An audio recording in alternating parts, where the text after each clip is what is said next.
to another video and welcome to Sammy G's World of Cinema. Today on the channel, guys, is going to be part 2 of my February 2026 watches. This is going to be all the movies I have watched in the remainder of February 2026. Really having a banging time doing these videos, just going through all the movies I have watched either for the first time or cinema trips or revisits, the whole shebang. So I'm going to just get right into it and grab yourself a cuppa and we're going to go through what I have watched for the remainder of February 2026 here. On Valentine's Day at the Market Pavilion, I went to go and see Brief Encounter. So yeah, this was a first time watch and I was thinking, I was going to really like this film, but maybe it was one of those classics that might have just got a little bit overhyped or something. But no, I've got to say I was totally wrong on that part. I absolutely loved this. Beautiful movie. The main two leads were just perfect for this film. I can imagine this kind of having a bit of an influence on the Before trilogy with Before Sunrise, because there was a bit of a similar feel where you just walk following this main pairing, wherever that's through the streets of this town, or they're just sitting down and having a cuppa and a catch up, and they'd be by the train station, but they don't want to say goodbye to one another. And yeah, I just absolutely loved that. I love the scenes by the tea room and the main lady is just waiting for the train, and she's just, just reflecting on her relationship at present, but she's trying to decide who she desires the most and who she wants to be with the most. And yeah, and then the main guy, it's kind of like you see more and more screen time between that main guy and the main lady. And apologies, guys, I forgot the actors' names there, but they are both great together. I love the narration. I love the setting with, I think, Morecambe, this seaside town, and yeah, it was just really good. And beautiful ending. Love the scene as well when the theatre as well, the cinema, really fantastic. Brief Encounter, I'm going to give it a 9 out of 10. I thought this was fantastic, wonderful. I had a first time watch at Tyneside Cinema with the original version of A Matter of Life and Death. Now, I think this is the second film I think I've seen from Powell and Pressburger. And because I've watched The Red Shoes, and that film is absolutely fabulous. And I was hoping that I was going to really enjoy this film as well, and I absolutely did. I thought this film was fantastic as well. I thought David Niven and is it Glyn Johns, both really, really good together in this film. I really liked how sort of the comparison between this pilot is just on Earth. His plane has just... him and his plane has just crashed and a damaged aircraft, and then he's on this beach. He doesn't know what to do, and then he's kind of having a little bit of a reset button there, and he's wanting to kind of start a new life on Earth. He's got this angel that's looking out for him and watching over him, and he is in the process of this trial as well that awaits him in this appeal.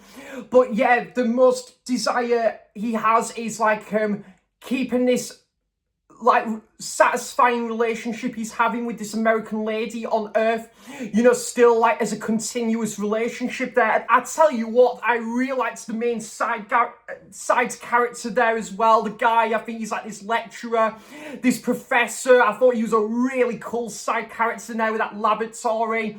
And obviously the scenes in I think heaven trial going on. I just really had a cracking time with this film, guys. Great crowd as well, and yeah, perfect for a Sunday afternoon film as well. So the original A Matter of Life and Death, I'm gonna give an 8.5 out of 10. I thought this film was pretty swell, and it only gets better because I went to the Star and Shadows Cinema on that same day to go and see Bound. Now, this was just before the sisters went on to directing The Matrix, and Did I prefer this film to The Matrix?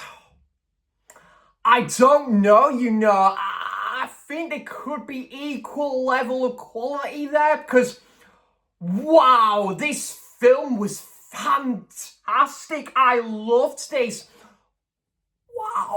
Wow, I loved this film so much. Oh my goodness, this was so damn cool. Loved that we were hanging out with this main couple at the start. Well, the main couple, but the main two leads that were just, getting acquainted with one another. They have a real close friendship, a more intimate relationship along the way. And I think, is it Jennifer Tilly or the other main actress? She's trying to keep that on the down low, not let her husband find out of any of this. But on top of this, and if that was just the plot of the movie, I think that would have still been really good. But wow, they went above and beyond, and they actually put a crime feel about it, where they're in this apartment and there's this renovation going on in this apartment, but then you find the main guy, I think Joe Pantolino, he's basically in trouble with this mob, like these gangsters, this mob, and he's kind of made a little bit of wheeling and dealing, but then that kind of goes AWOL to the point where there is actually a murder involved, and they're trying to keep things at a bit of a low profile there, like cover these tracks and this evidence. And wow, yeah, I was on the edges of my seat from the get-go there. But that Joe Pantolino, he was fantastic in this film. Probably my favourite part of the movie, but the main two leads were really, really good in this film as well. Did remind me a little bit of Fargo as well. Had a bit of a similar crime feel of that film within this film as well. So this was a really good, guys. If you've not seen this film, I would highly recommend it. If you loved Fargo, Love Lies Bleeding from a couple of years ago, an LGBT crime drama. If you love both of those films, I cannot recommend this enough. This was fantastic. Bound, I'm going to give it a 9 out of 10. I thought this was superb. Bloody ace indeed. Also part of Valentine's weekend, I had a rewatch of Notting Hill. Yeah. Absolutely love this one. It is so charmful. Julia Roberts and Hugh Grant work wonders for this film. They are their own, like, chemistry, have their own chemistry. Rhys Evans as Spike as well, who really has that charisma and, is a very kind of flamboyant and, fun-loving character. Yeah, love the whole, like, kind of the movie sort of feel about it, and kind of like, it's a bit of a love letter. It's like, cinema as well, and yeah, really good stuff, this one. Love the family dynamic where, like, there's like this family, and also they've just got, like, they're a really cool, like, group of personalities there.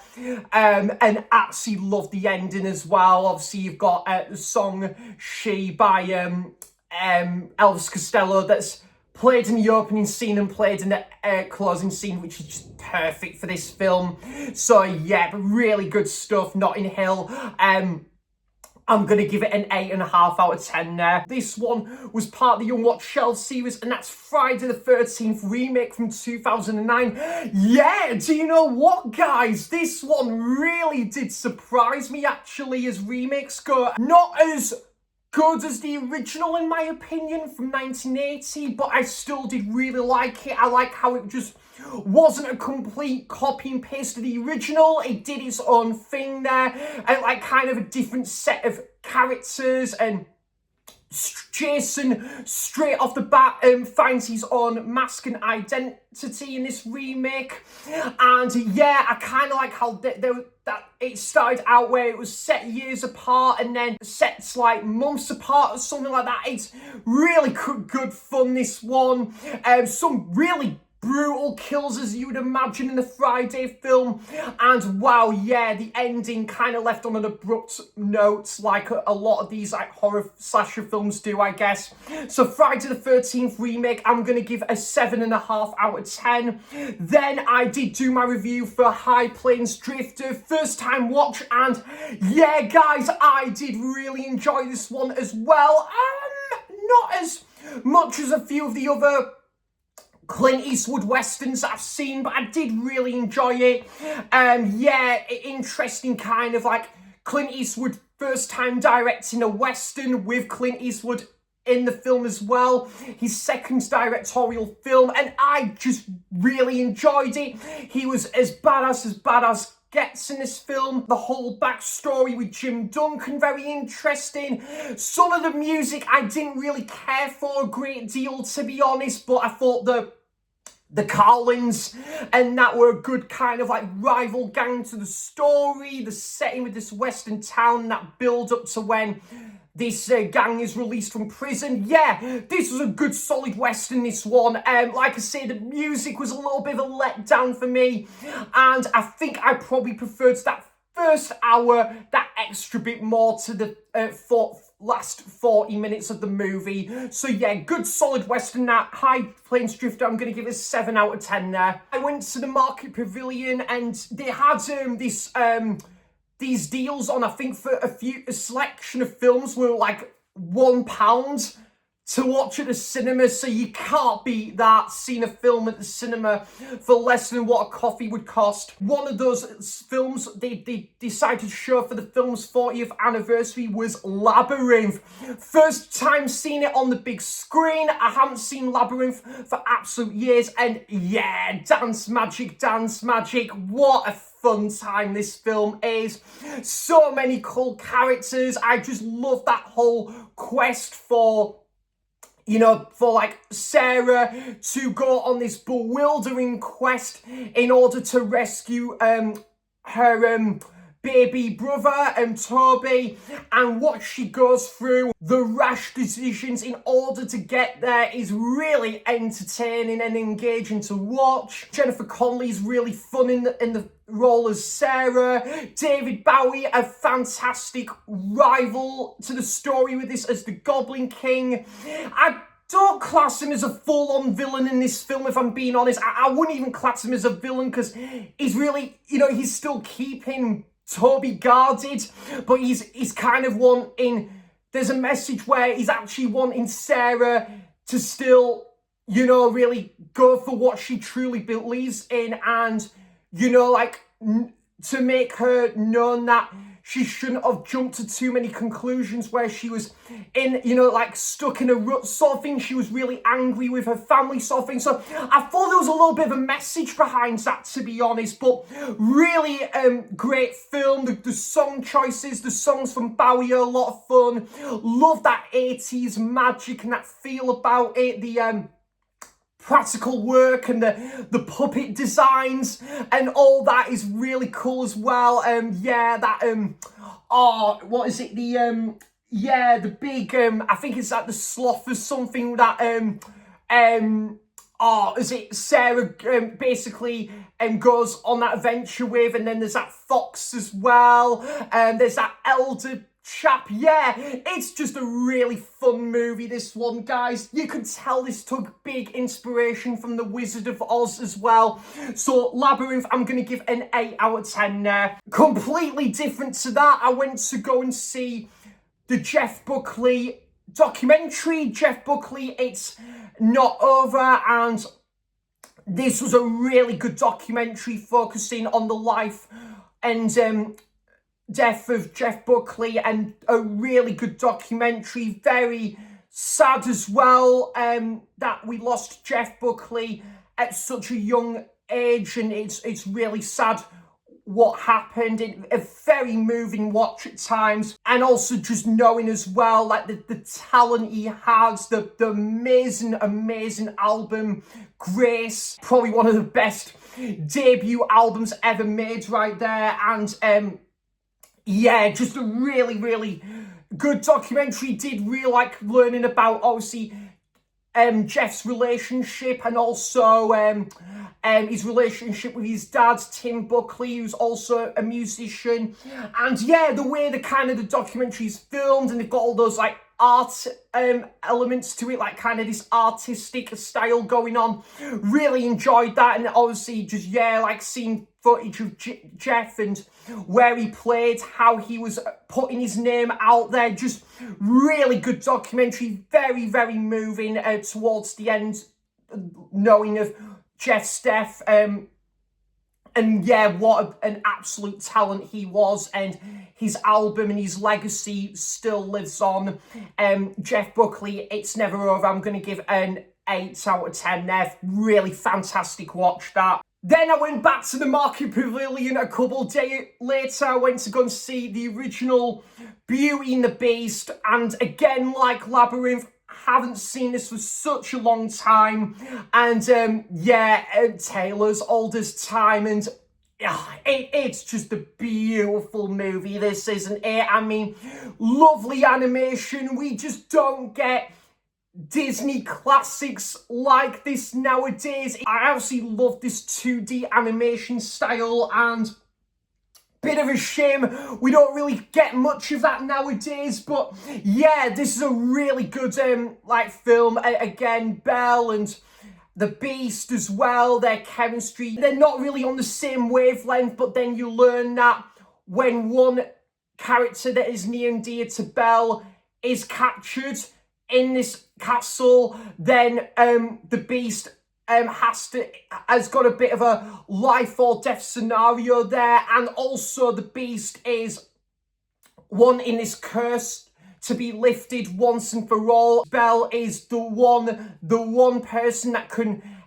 like lift that curse. And yeah, I just love all the characters as well. That lamp and the teapot as well, and that clock. Yeah, it's just a fun movie, guys. Good rivalry with oh, is it Stefan? I think it is. The main villain in the film is a good villain as well. So yeah, really enjoyed my time at the cinema, and a really good really good cinematic experience. Actually, it was quite a full house as well. Yeah, Beauty and the Beast, I'm gonna give an 8 out of 10 there. I've been playing catch up with the Scream film series, as the new one is coming out this coming Friday, or by the time this video goes out, it would be this weekend.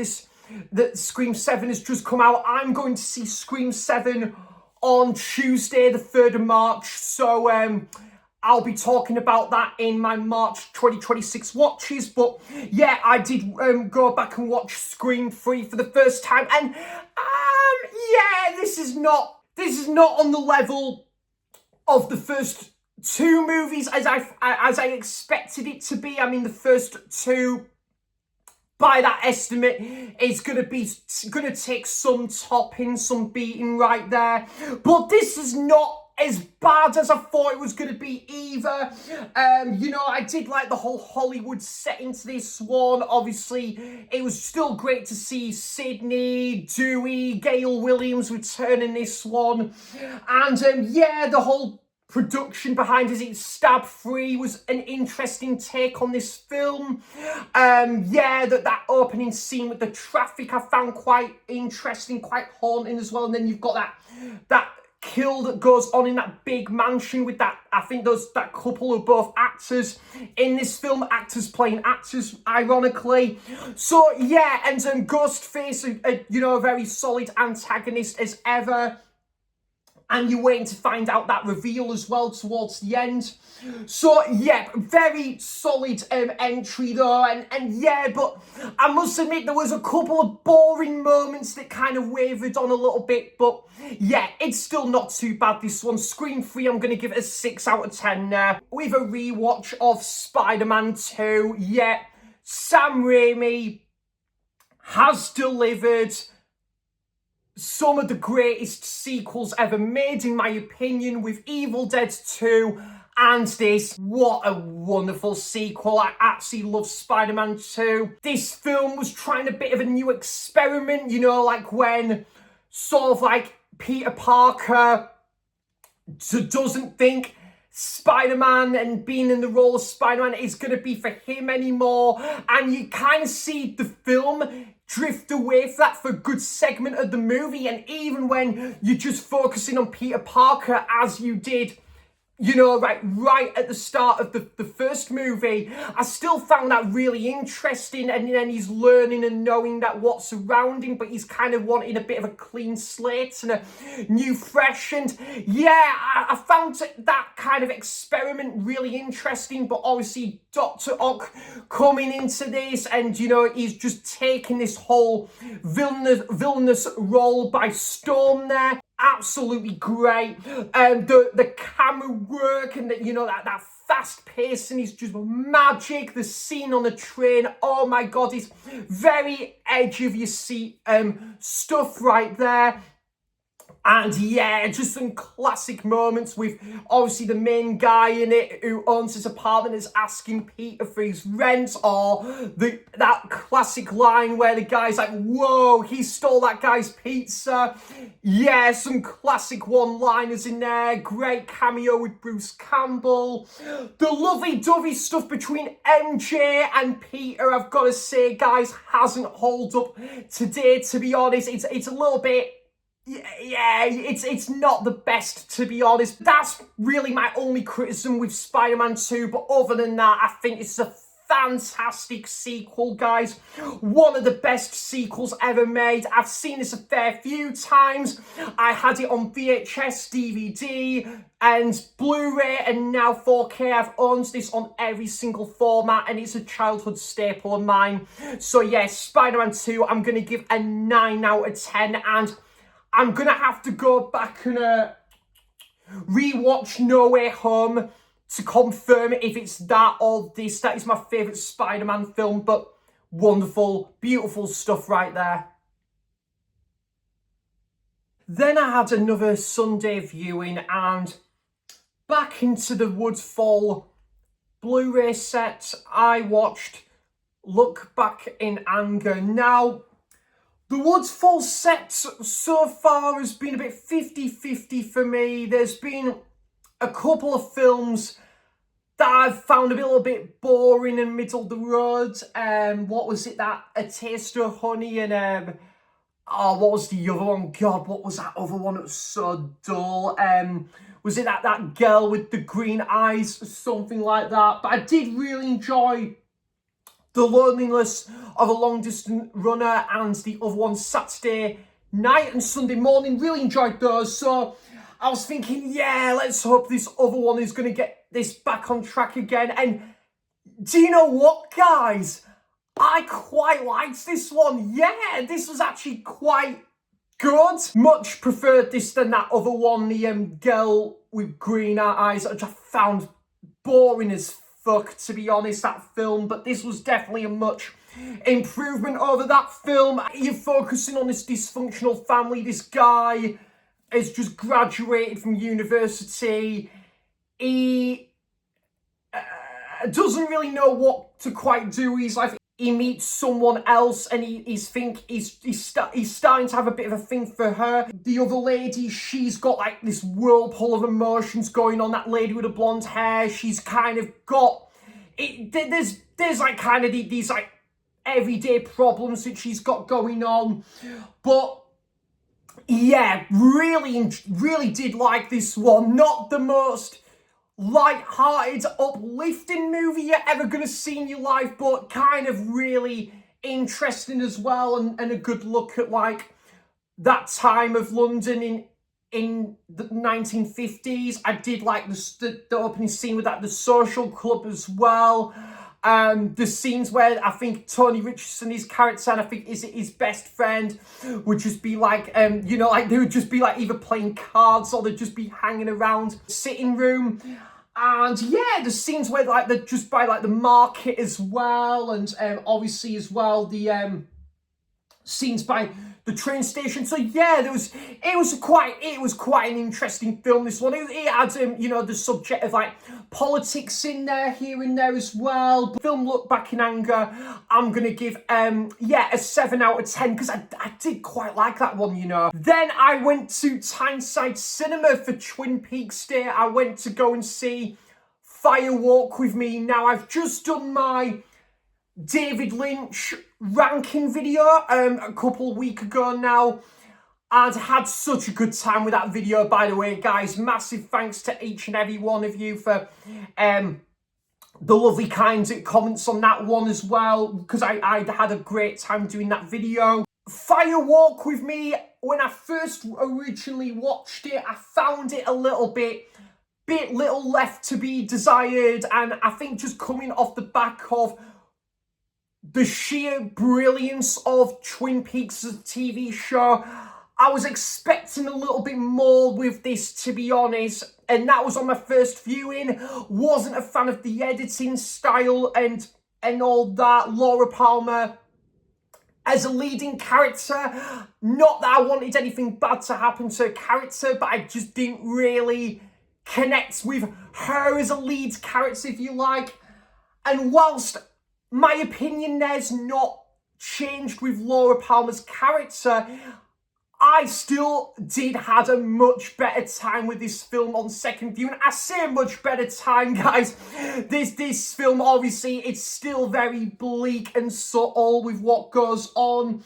You know, it's obviously leading up to the final days of Laura Palmer's death. You kind of have that reveal of who killed Laura Palmer, which is to why, guys, it is most important you watch season 1 and 2, sorry, of Twin Peaks before checking out this, because obviously this would be a big giveaway.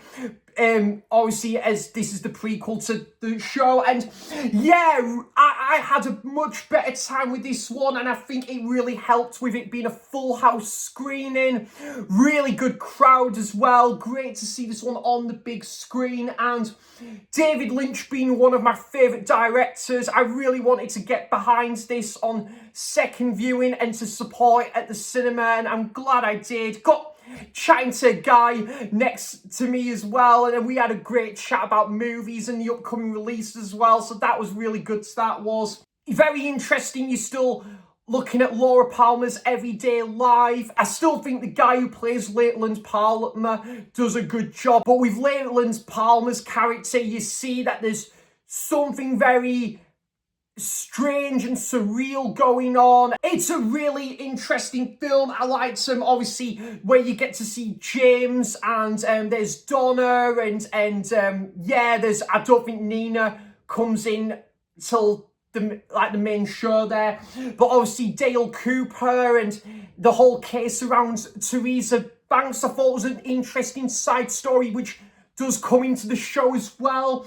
David Bowie, that's my other gripe. We don't really get to see much of David Bowie as Philip Jeffries, which I must admit, I found that a little bit of a missed opportunity in my opinion. But yeah, this is a film of two halves where you're focusing about the case of Teresa Banks and then the everyday life of Laura Palmer. And I thought that had some really interesting layers, some very nightmarish aspects, as you would expect in a Lynchian film. Personally, I'm not a fan of Laura Palmer as a main leading character. Don't get us wrong, not that I wanted anything bad to happen to her there. Just as a main leading character, I don't find her that interesting and engaging, but the film itself I did have a much better time with on that second viewing, and I think seeing it at the cinema with a full house can really elevate that experience as well. So Twin Peaks Fire Walk with Me, I'm going to give a 7 out of 10.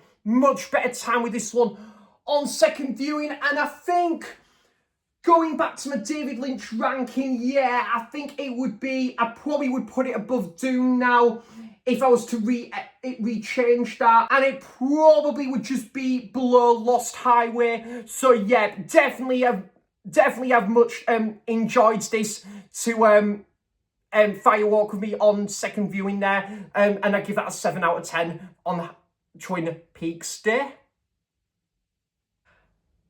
And part of the Unwatched Shelf series as well, I watched The Satanic Rites of Dracula, and I won't spend ages talking about this film. This wasn't very good, to be honest, guys. I found this to be a very uninteresting, middle of the road entry into the Dracula universe. Yeah, I think I like my Dracula films a bit more grittier than this, and yeah, it just wasn't very good. It was great to still see Christopher Lee and Peter Cushing and their chemistry on screen is good in this. Joanne Lumley's really good in this film actually as well. But yeah, there was just a great chunk of this film that just didn't really do much for me, whilst the premise was kind of interesting with the satanic cult. But yeah, the whole thing with the spy investigation was pretty damn middle of the road and not very eventful. Yeah, the Satanic Rites of Dracula, nah, I wasn't a fan of that one, unfortunately, but I probably would return to it at some point in the future, who knows. So yeah, Satanic Rites of Dracula, I'm going to give it a 5.5 out of 10. Back into Scream mode, I did watch Scream 4, and pretty similar, to be honest, to how I felt about number 3. I thought it was a bit average. It was all right, but I don't think it had that same oomph and that same magic as the first 2 films, in my opinion. I think I found a lot of the characters not very memorable. There was a couple of interesting characters. As I say, good to see Sydney, Gail Williams, Dewey come back into this film, of course. But yeah, just there was some decent kills in there. It was interesting to see this take place about, was it over a decade after the 3rd film, and I think this is the last Scream film that Wes Craven directed as well. But yeah, it was not bad, decent, all right, pretty similar to how I felt about number 3, to be honest. Didn't see the twist coming towards the end, I must admit, to be honest. They made it very convincing with one character to the next. And also, I will say what I did quite like was the whole thing with, was it the Stab film marathon that was going on? That was quite an interesting aspect. And I did like the whole vintage posters as well and stuff. I'm a bit of a sucker for a film that does that with vintage style posters in the background. And yeah, some quite intense scenes. I think one scene involving in a hospital. So yeah, decent entry though. Scream 4, I'm going to give it a 6.5 out of 10 there. Then Scream 5, which I've got to say, guys, I think this is my favourite since the 2nd film. Not as good as the first 2 films, obviously not, but I think this is an improvement over 3 and 4 in my opinion. Great to see Jack Quaid come into the picture here, and obviously this is, again, like, interestingly enough, like Scream 4, this was also takes place like another 10 years after the 4th film, and yeah, it was a pretty good time. Good to see Mickey Madison in this. Obviously, a couple of years before, I think Anora came out. And interesting backstory again, learning about the backstory with Billy Loomis. You see a relative with Billy Loomis coming into Scream 5 here. Really did like, who else is it? Who played Wednesday Addams, what do you call her? Jenna Ortega is a good addition to this as well. And again, good to see Sydney, and you're learning about what happens with Dewey and Gail Williams, where, you've seen them as a couple, like prior, and you see the difference and how time has changed since then. And yeah, and again, I didn't expect that reveal and that twist towards the end. Some really brutal kills, and you can see that time has come a long way with this film, because there's a lot of, obviously, iPhones and modern technology that's set upon this film, and it kind of still plays a huge part into the premise and the whole slasher theme in this. Some brutal, subtle kills from Ghostface, and yeah, that you don't see coming from a mile off. And again, you've got that hospital setting for a part of this film as well. So yeah, really liked the opening scene. That was a bit of a callback to the original. So Scream 5, very good time of a sequel. This is probably, I'm actually going to do my Scream ranking video on the channel hopefully this coming month, after I've seen Scream 7 and rank all the 7 of the Scream films. I think I would make a fun ranking video, so yeah, stay tuned for that at some point. So yeah, Scream 5, I'm going to give a 7 out of 10 there. Ghost World, yeah, had a watch along of this film with Ollie. This was a first time watch for me and Ollie, and yeah, this was really good actually. Really enjoyed it. It ticked off all the boxes of just being a really good indie drama with a little bit of comedy here and there actually. Oh, there's one scene actually, guys, that does stick out where I think it's that main the guy that's in charge of that convenience store, and the way he's just he's just telling this guy off, and that he just does it in this abrupt but yet kind of lovable manner as well. Oh, it's really funny. But the chemistry between, I think it's Fauna Birch and Scarlett Johansson, really good friendship in this. They've both just graduated. They're kind of wanting to kind of look into the future and what is the chapter to move on to next. And yeah, I really enjoyed this. You obviously see Scarlett Johansson that is working in a coffee shop, and I think Fauna Birch, I think it is Fauna Birch. I could be wrong on that one. That's actually, guys, I've got the DVD right here. Is it, yeah, I was right. It is Fauna Birch. Yeah, so she's basically, attending to this arts club as well. And then one day out of the blue, both Scarlett Johansson and Fauna Birch, they go to this Saturday market stall. Something I could pretty much relate to there, because I used to go to a Saturday market and stuff, either looking for DVDs or VHS tapes. And then basically, yeah, Steve Buscemi plays this guy who runs his own record stall, and I think Fauna Birch, she's after this kind of vintage, is it Italian compilation, I think, this vintage record.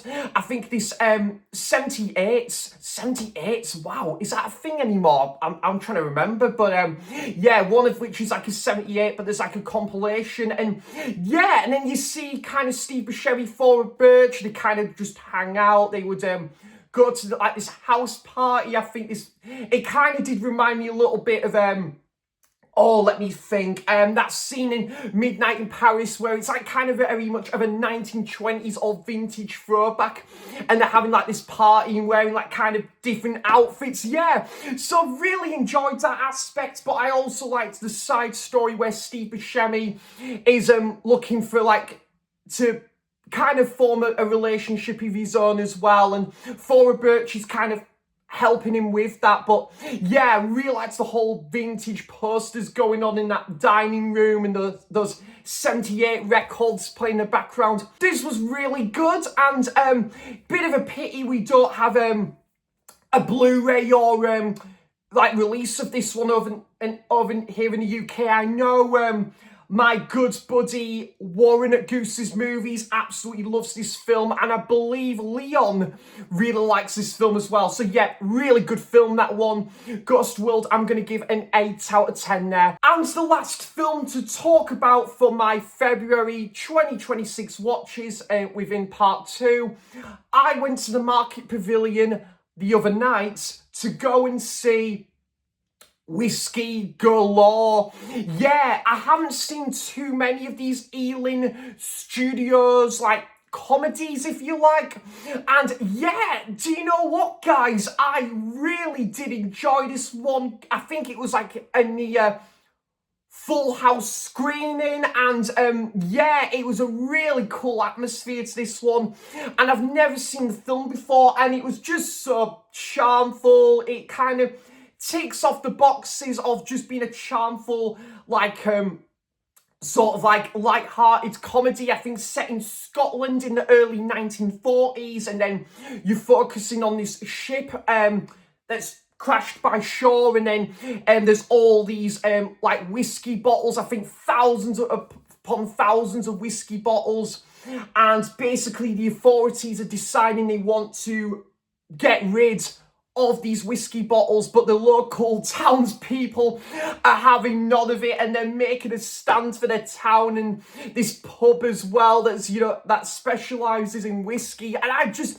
really liked those aspects about it. There was just some really witty moments. I think there was one scene where I think this sergeant or this commander, he goes to this guy's house. I think the guy he actually works with, he's one of his colleagues. I think he's like a soldier, I think. Basically, he's just been sent to his bedroom by his mother. The guy, the main general, just can't believe what he's hearing, and then he gets back in the car, sorry, and he says, "Well, this is going to make for an interesting story when I tell that this soldier, like this chief, is like being sent to his bedroom by his own mother." It's just, oh, there's some really funny moments. That main mother actually did make me chuckle at times, but yeah, just a really delightful comedy, this one. And yeah, there was like a couple of funny scenes where they would be trying to block this area, and these guys are just, they don't really know what to do in this sort of scenario. Yeah, I had a really fun time with this one, guys. Good love story to this one as well. Whiskey galore, I'm going to give it a 7 out of 10 there. So, guys, that is, well, I say all the movies I've watched in February 2026. I am going to see Eraserhead at Tyneside Cinema tonight. I might include that at the start of my March watches and part 1 video, but I did talk about that one recently in my David Lynch ranking video, so I just want to give a quick mention. I am seeing Eraserhead tonight, but I have spoken about it a couple of times on the channel before, but I might still talk about my Tyneside Cinema experience of that when it comes to doing at the start of my March 2026 watches. But yeah, so anyways, guys, that is pretty much near all the movies I have watched in February 2026. So yeah, there's been some fantastic first-time watches in there to look back on, some great cinema trips, some great revisits. It's been great going through the Scream film series as well. Yeah, it's been absolutely awesome this month for like first-time watches and revisits as well there. So yeah, guys, do let me know your thoughts on any of these movies in the comments down below there. And yeah, absolutely love doing these videos, just bringing my Letterboxd diary to YouTube there. And I hope everyone is having a wonderful weekend. And I'll be back for episode 20 of the Unwatched Shelf series will be my next video there. And I might then start thinking about doing my long overdue Blu-ray haul video there. So yeah, guys, thanks so much for all of your continuous support on the channel, and I'll be back for more content soon there. So thanks for watching, cheers for stopping by, and until next time, I'll see you for the next video. Bye-bye. Take care, guys. Thank you so much, and my February 2026 watches is added to the monthly watches collection today.